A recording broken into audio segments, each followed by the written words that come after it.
Mon? Yeah. Okay. What we were talking about was how to deal with people who have difficulty understanding facts and theorems. The young man we were talking to was, he's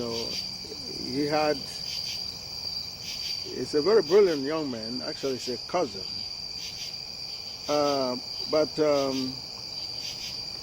he lacks the experience, that's one, because of his age, and does not have enough logic. He certainly has not digested much of Gagut.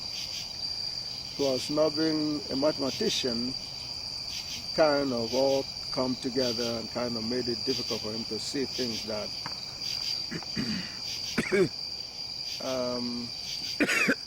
bless you. You see, his is typical of what most black people have problems with regards to Gagut, which is their disbelief. They are searching their ways to get a sense of what Gagut is all about. They certainly have no way of actually even thinking, let alone believing it is the totality of the truth. That's why he was talking about segregating Gagut. You understand? In many ways, he's going along the line of the Jim Crow dynamics. And like what I was saying before, there's a difference between a resume about a person and the realities about a person. Most of the times, the resume does not, deal with any significant reality of the individual. It's only the whatever thing they can latch onto that will give a good perception, okay, of the individual, which by and large is usually far from reality. Do you understand? So it's all about intelligence, all about understanding.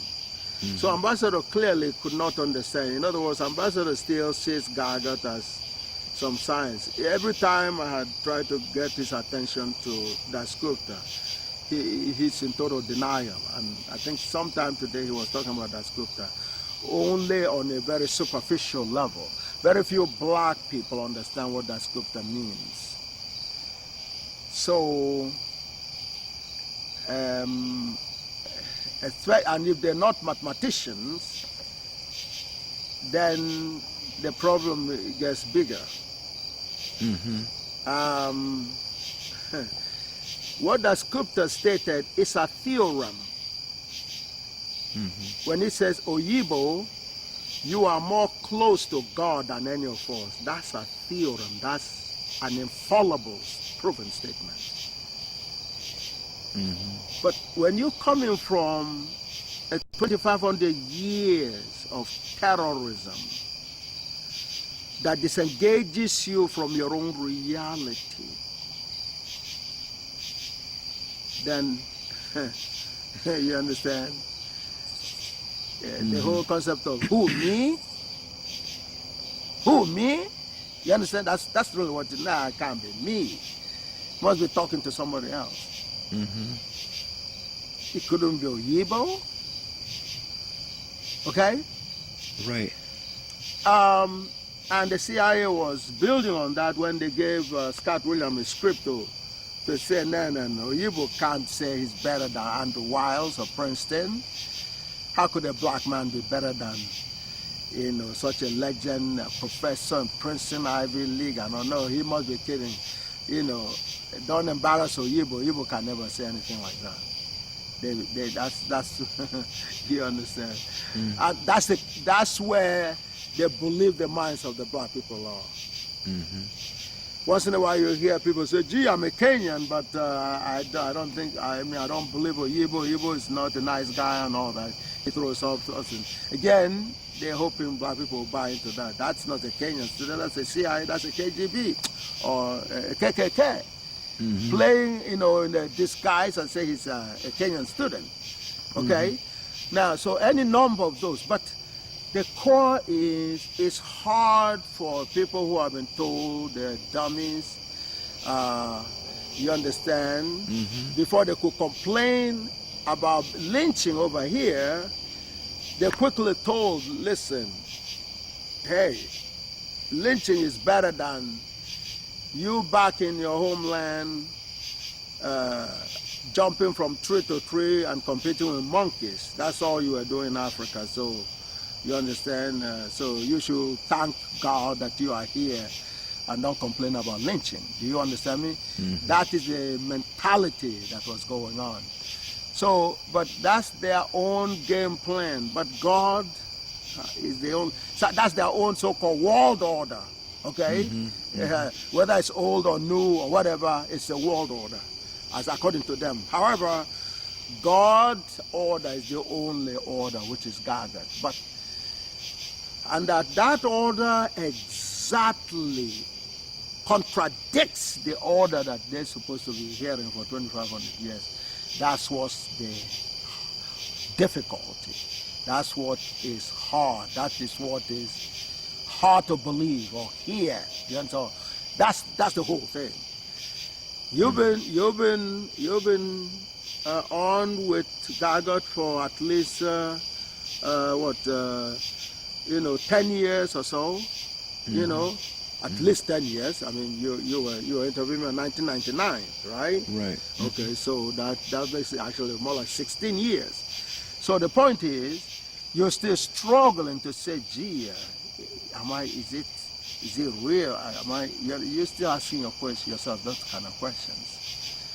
And I bring you down over and over, and I open Einstein's equation and pull it out of Gagut.